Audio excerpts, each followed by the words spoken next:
नरेंद्र मोदी, एक नाम जो हर तरफ छाया हुआ है, एक पहचान जो हिंदुस्तान की धड़कनों में बसने लगी है।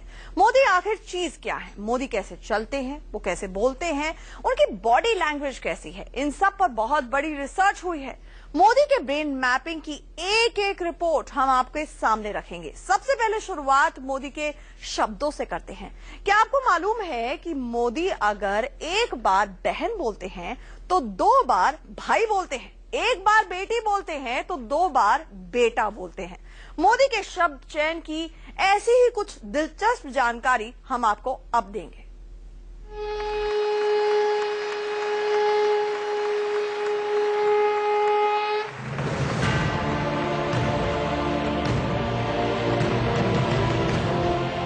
मोदी अपने मिशन 2014 के लिए एक एक शब्द का चयन नाप तोल कर करते हैं।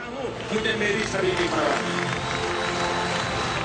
रिसर्च के मुताबिक 20 मिनट के भाषण में 5356 शब्द आते हैं और मोदी के 20 मिनट में गुजरात शब्द का जिक्र 25 से ज्यादा बार हुआ है। तो गुजरात ने बंद रखा था, लेकिन गुजरात में अक्षरधाम के बाद मोदी जहां खड़े होते हैं अपनी बात गुजरात से शुरू करते हैं। नरेंद्र मोदी के पिछले 68 भाषण पर पूरी रिसर्च हुई। इसमें गुजरात शब्द 1335 बार आया।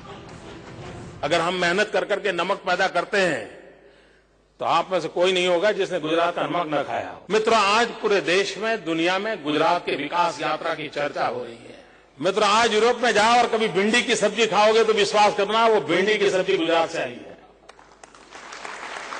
आप सिंगापुर जाइए, दूध मांगेंगे, मैं मित्रों विश्वास से कहता हूं वो दूध गुजरात से आया है। सवाल यह है कि जब मोदी हिंदुस्तान के नेता बनना चाहते हैं तो उनके भाषणों में ज्यादातर गुजरात ही क्यों आता है? जहाँ तक अभी हम लोग जो मोदी जी को देख रहे हैं, मोदी जी बहुत एक्सपीरियंस और ट्रेंड एक लीडरशिप में हैं और उनने काफ़ी चीज़ें सीख ली हैं, मुझे ऐसा लगता है, और बहुत ऑर्गेनाइज वे में सीखी हैं। तो मुझे ऐसा लगता है कि उनकी काफ़ी अच्छी तैयारी है और वो इन चीज़ों को बहुत सिस्टमेटिकली जानते हैं और सिस्टमेटिकली प्रेजेंट करते हैं। गुजरात से दिल्ली फतेह को निकले मोदी के भाषण में दूसरे नंबर का शब्द कौन सा है? मोदी का दूसरा पसंदीदा शब्द है विकास। गुजरात अपनी विकास की यात्रा के मॉडल में उनके 68 भाषणों पर रिसर्च में उन्होंने 534 बार विकास शब्द का इस्तेमाल किया। हर बार वो गुजरात के साथ उसके विकास की बात करते हैं। विकास के बाद तीसरे नंबर का शब्द है इंडिया। इंडिया में मोदी के प्राण बसते हैं। कैसे? वो देखिए। नरेंद्र मोदी के पिछले 68 भाषणों की कॉपी पर रिसर्च में जो रिजल्ट सामने आया है उसमें इंडिया शब्द करीब 485 बार इस्तेमाल हुआ। मित्रों, क्यों न हम दुनिया के सामने मेड इन इंडिया का बिल्कुल हमारा ढोल न पीट दें। मोदी बचपन से ही तीक्ष्ण बुद्धि और शब्दों के माहिर रहे हैं।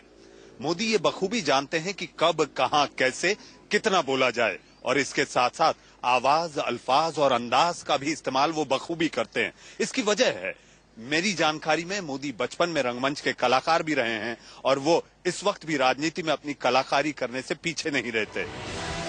जब से नरेंद्र मोदी को पीएम बनाने की सुगबुगाहट शुरू हुई, उनके हाव भाव, उनकी भाषा, उनका बॉडी लैंग्वेज सब बदल गया। गुजरात और इंडिया के बाद मोदी के मुंह से सबसे ज्यादा सुना जाने वाला शब्द ग्रोथ है। दरअसल गुजरात, विकास और ग्रोथ तीनों को जोड़कर मोदी जनता के सामने पेश करते हैं। उनका चौथा सबसे पसंदीदा शब्द है ग्लोबल। पिछले 68 बार के उनके भाषण में 180 बार ग्लोबल शब्द का इस्तेमाल हुआ।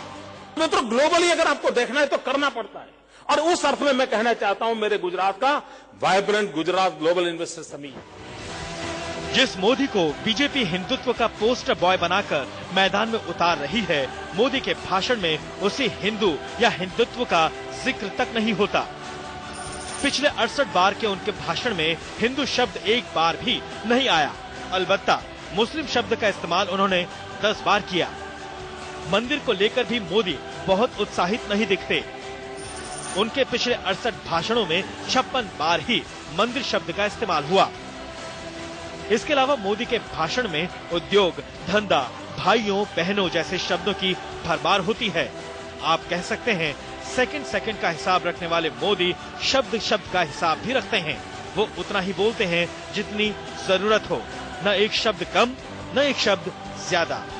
सब कुछ किया था, मैं चुप था, वैसे भी मैं ज्यादा बोलता नहीं था।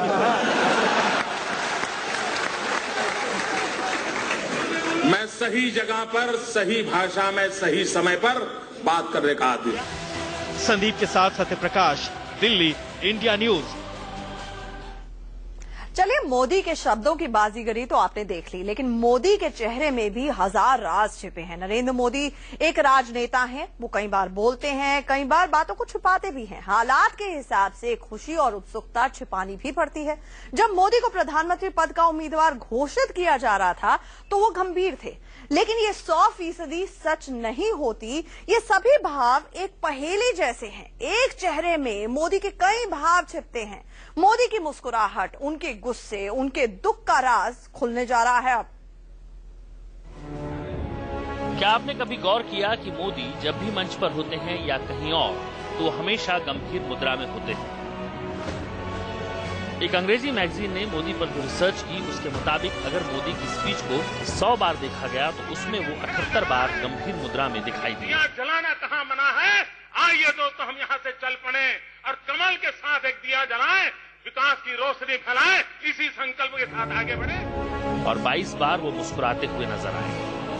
बॉडी लैंग्वेज जो भी होता है, मान लीजिए आप कहीं भी जाते हैं किसी सिचुएशन में, तो बहुत गंभीर मुद्रा रहता है। मतलब कि आप बहुत मैनिपुलेटिंग इंसान हैं, आप सिचुएशन के अनुसार अपने आप को ढाल लेते हैं। तो पर्सनालिटी कहीं ना लेके एक एडजस्टिंग पर्सनालिटी तो है, लेकिन वो आदमी थोड़ा श्रूड भी होता है इस तरह का कि सिचुएशन के अनुसार खुद को ढाल लेना।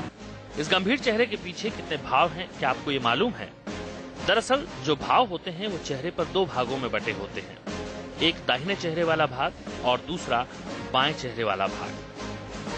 दाहिने चेहरे वाले भाग पर जो भाव होते हैं वो दिखावा होते हैं, झूठे होते हैं, और बाएं चेहरे वाले भाव नेचुरल होते हैं।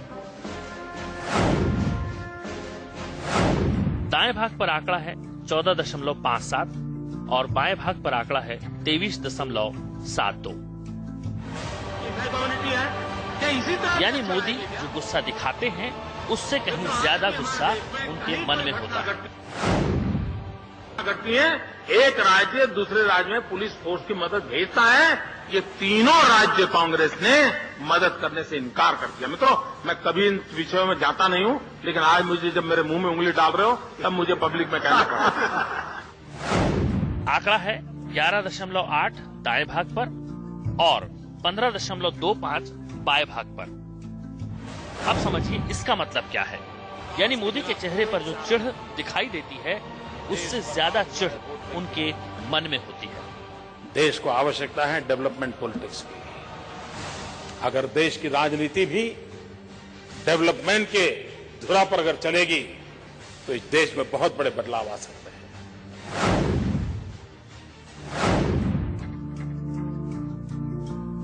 यहां आंकड़ा है 14.91 दाएं भाग पर और 14.23 बाएं भाग पर। इसका मतलब है मोदी के चेहरे पर जो डर के भाव दिखाई देते हैं वही मन में भी होते हैं।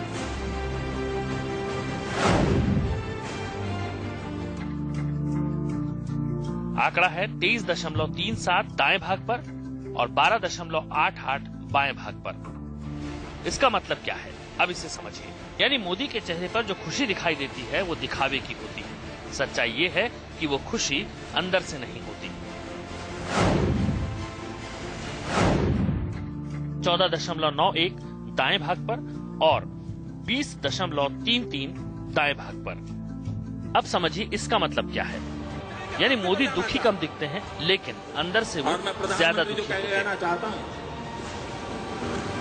आप अगर कोटा का कानून नहीं ला सकते हो, इतना तो करो भाई, राज्यों को अधिकार दे दो।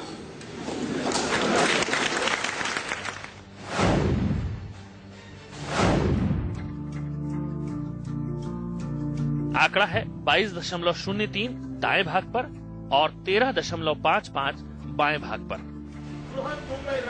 इसका मतलब है अपने भाषण में मोदी जो हैरत और आश्चर्य दिखाते हैं उसमें दिखावा है।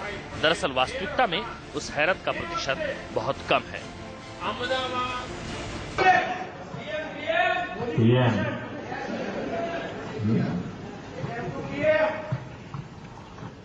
અત્યારે 7:45 PM.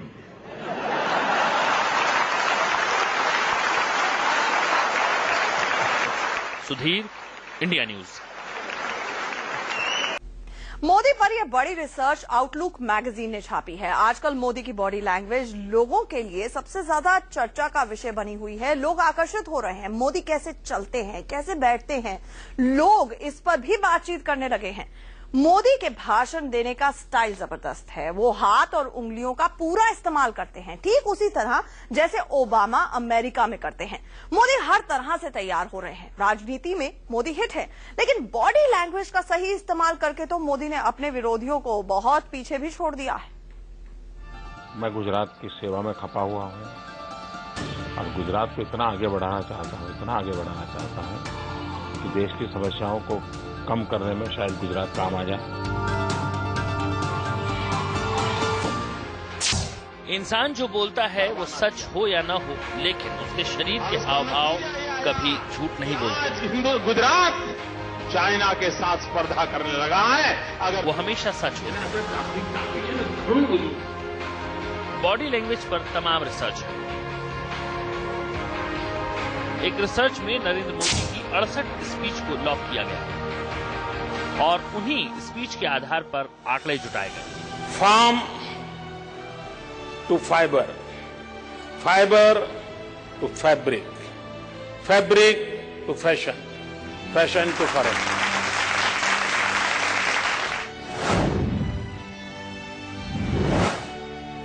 मोदी के हथेली का एक खुलापन बताता है कि वो किसी से कुछ नहीं छिपा रहे।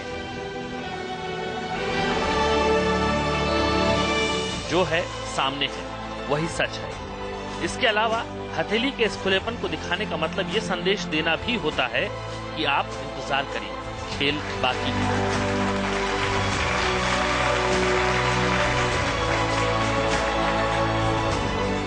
उनका काम यही होता है। लेकिन मिशन 2014 में बीजेपी के पीएम उम्मीदवार नरेंद्र मोदी के बारे में आपको जानकर हैरानी होगी कि हथेली के खुलेपन की लैंग्वेज मोदी अपने भाषण में महज 12% इस्तेमाल करते हैं, यानी वो ओपन टू हार्ट नहीं है। और आतंकवाद के खिलाफ अगर किसी ने आवाज उठाई, वो जैसे देश का दुश्मन है। उनके दिमाग में बहुत कुछ होता है, लेकिन वो सामने वाले से बहुत कुछ छिपा जाते हैं।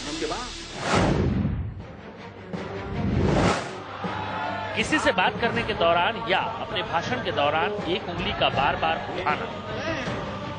मुझे गुजरात की सेवा आगे बढ़ाने के लिए परवाना दिया है। या तो किसी को आगाह करना होता है या फिर ये जताना होता है कि वो लड़ने के लिए तैयार है। इसमें निरंकुश शासक की भी झलक दिखाई पड़ती है। एक उंगली को बार बार उठाकर भाषण देने की शैली तानाशाह हिटलर की भी थी और नरेंद्र मोदी के भाषण में एक उंगली दिखाकर बोलने की प्रवृत्ति 18.4% तक देखी गई है। जो उंगलियां अक्सर चलाते हैं या ये अक्सर निशानी देखी गई है कि एंजाइटी में या मन में अगर कुछ अंतर्द्वंद चल रहा हो तो उसमें अक्सर लोग इस तरह की पोस्टर में देखा जाता है। हालांकि इसका ये मतलब नहीं निकाला जा सकता कि मोदी निरंकुश हैं, क्योंकि उंगली दिखाकर बोलने का मतलब ये भी होता है कि वो जो बात कह रहे हैं वो उस पर अडिग है।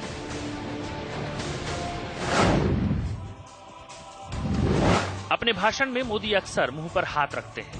मुंह पर हाथ रखने के कई मतलब हैं। सबसे पहला तो ये कि ऐसा करने में आत्मविश्वास की कमी झलकती है, कमिटमेंट भी कम दिखाई पड़ता है। लेकिन इसके साथ ही मुंह पर बार बार हाथ चले जाने का मतलब ये भी होता है कि आप तनाव में नहीं हैं, आपको कोई टेंशन नहीं है। मोदी अपने भाषण में इस बॉडी लैंग्वेज का इस्तेमाल 28.5% तक करते हैं। उसका मतलब होता है कि कोई व्यक्ति जो जब इस तरह से बैठ के किसी चीज को देखता है, ऑब्जर्व करता है, तो वो उसका मतलब होता है कि उस चीज को एनालाइज कर रहा है और उसके बारे में कोई फर्म डिसीजन बनाने की कोशिश कर रहा है। मोदी का आगे बढ़कर मजबूती से हाथ मिलाना, किसी भी मंच पर आने और बैठने का तरीका, भाषण के दौरान चेहरे की गंभीर भावभंगिमा, 21वीं सदी का कंट्रोल नहीं कर लेगा। अभिवादन करते समय दाहिने हाथ से सैल्यूट करना, दोनों हाथों को ऊपर करके नमस्कार करना और विक्ट्री का साइन देना, ये बताता है कि नरेंद्र मोदी आत्मविश्वास से लबरेज है। पता ही नहीं चल रहा। Sudhir, India news. पर विरोधी आरोप लगाते हैं, लेकिन मोदी बिल्कुल हिट हैं। इसकी एक बड़ी वजह उनका लाइफस्टाइल भी है। मोदी कभी चाय बेचा करते थे, एक कमरे के घर में मोदी का बचपन बीता है। आज मोदी गुजरात के मुख्यमंत्री हैं, लेकिन एक कमरे में ही रहते हैं। मोदी को कपड़ों का शौक जरूर है, लेकिन उनके कोई खास दोस्त नहीं है। मोदी हल्का खाना पसंद करते हैं, लेकिन दिन में 18 घंटे काम भी करते हैं। मोदी के दिन का एक एक सेकंड अब हम आपको बताने जा रहे हैं।